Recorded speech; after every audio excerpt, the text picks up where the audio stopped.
안녕하세요. 아미 여러분, 좋은 하루 되세요. 제 채널에 다시 돌아오게 되어 기쁩니다. 이번 영상에서는 우리 소년들, 방탄소년단에 대한 흥미로운 소식을 전해드리겠습니다. 시작하기 전에 제 채널을 구독하셔서 방탄소년단에 대한 최신 소식을 업데이트하는 것을 잊지 마세요.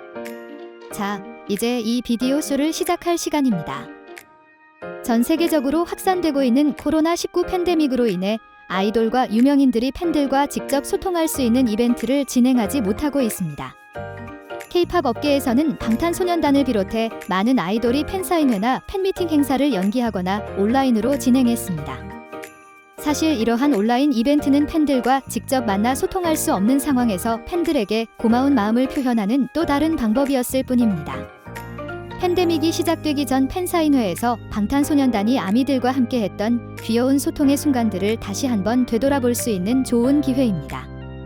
지금부터 7가지 순간을 살펴보고 그중 넘버 4는 여러분을 흐뭇하게 만들 것입니다. 넘버 1. 정국은 이전 팬사인회에서 만난 한 팬을 기억하고 있었습니다. 앨범 러브 유어셀프 팬사인회에서 있었던 일입니다. 앨범에 정국의 사인을 받을 차례가 되자 정국은 팬의 얼굴을 자세히 보고 1년 전 팬사인회에서 만났던 팬을 알아봤죠. 그는 그녀의 이름을 말하며 2016년 윙스 앨범 팬사인회 이후 오랜만이라고 말했습니다. 정국은 지난번 팬사인회를 떠올리며 그녀의 손을 꼭 잡았고 항상 아미였다는 것을 알고 있는 팬걸을 다시 한번 만나 행복한 미소를 지었습니다. 그리고 팬의 포스트잇 메모에 특별한 메시지를 담아 답장을 보내기도 했죠.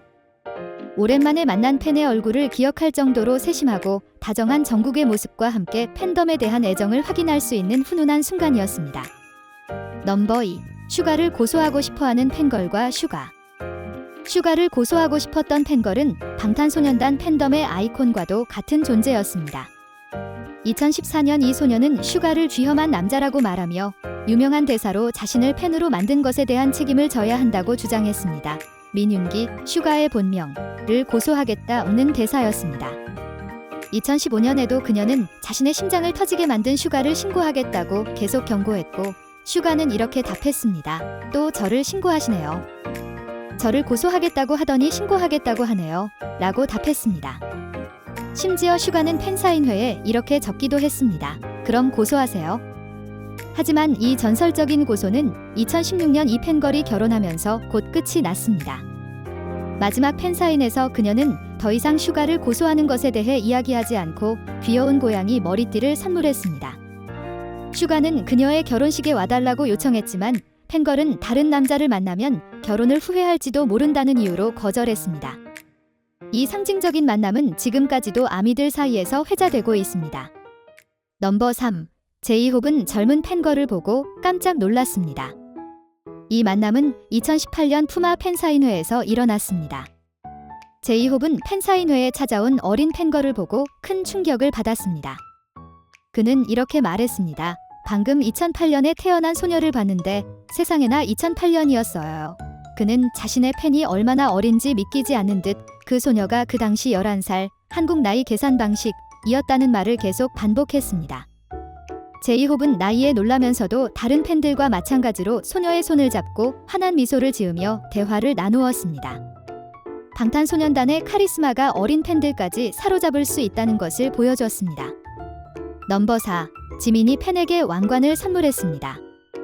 2019년 4월 방탄소년단은 맵 오브 더 솔, 페르소나 프로모션의 일환으로 사운드웨이브 팬사인회를 열었는데요. 이때 지민의 귀여운 순간이 포착되었습니다. 한 팬이 지민에게 찾아와 다른 팬사인회에서처럼 사인을 해달라고 요청하며 왕관을 선물로 준 것이죠. 선물 받은 왕관을 머리에 쓴 지민은 자신이 가지고 있던 왕관도 선물로 받아 머리에 썼습니다. 그는 소녀의 손을 잡고 미소를 지으며 공주라고 말해줬습니다. 이 행운의 소녀는 내 꿈이 이루어졌어요 라는 제목으로 이 순간을 담은 영상을 유튜브에 올렸고 모든 아미들이 자신과 같은 순간을 간절히 원하게 만들었습니다. 넘버 5. 우는 팬에게 반응한 뒤. 좋아하는 아이돌을 직접 만난다는 것은 팬에게는 쉽게 울 수 있는 감동의 순간일 수 있는데 이 팬걸은 귀 앞에서 팬사인을 하며 울었습니다. 그는 처음에 매우 놀랐고 심지어 이렇게 말했습니다. 오 마이 갓 이라고 말했지만 그 말을 하자마자 바로 그녀의 기분을 풀어주기 위해 행동에 옮겼습니다.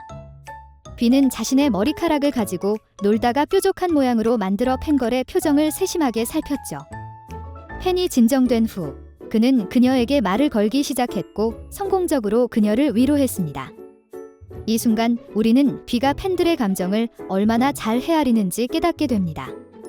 넘버 6. 어벤져스 엔드게임과 아미의 반응. 어벤져스 엔드게임이 마블 영화 세계관을 사랑하는 모든 이들에게 이슈가 되었을 때 벌어진 일입니다. 방탄소년단은 팬사인회에서 Q&A 코너를 진행하던 중 진이 스포일러를 듣고 싶은 사람이 있는지 물었습니다. 그 직후 RM이 스포일러를 했습니다. 두 사람이 죽었다는 것을 알고 있습니다. 이 스포일러에 한 팬이 자리에서 비명을 질렀습니다. 너 왜 그래? 라고 외쳤고 멤버들은 모두 깜짝 놀랐습니다. 하지만 RM은 기분이 나빠지는 대신 귀여운 반응을 보였습니다.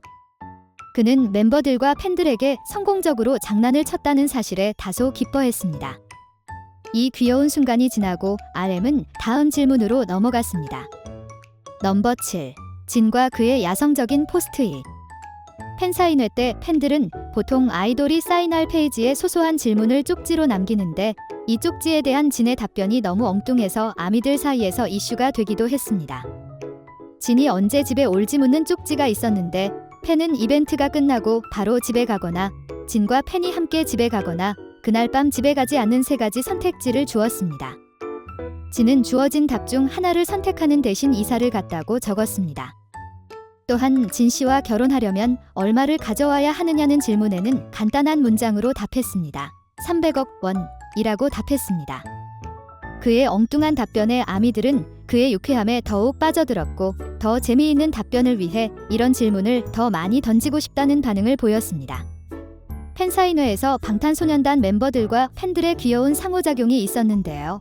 이 모든 순간이 여러분을 더욱 방탄소년단에게 빠져들게 한 것 같습니다. 어떤 것이 가장 인상 깊었나요?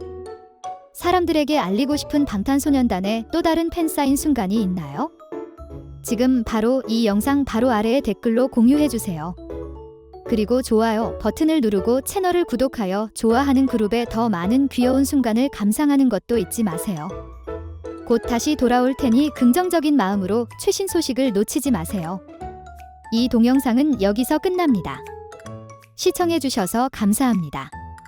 이만 안녕히 계시고 다음 영상에서 뵙겠습니다. 안녕.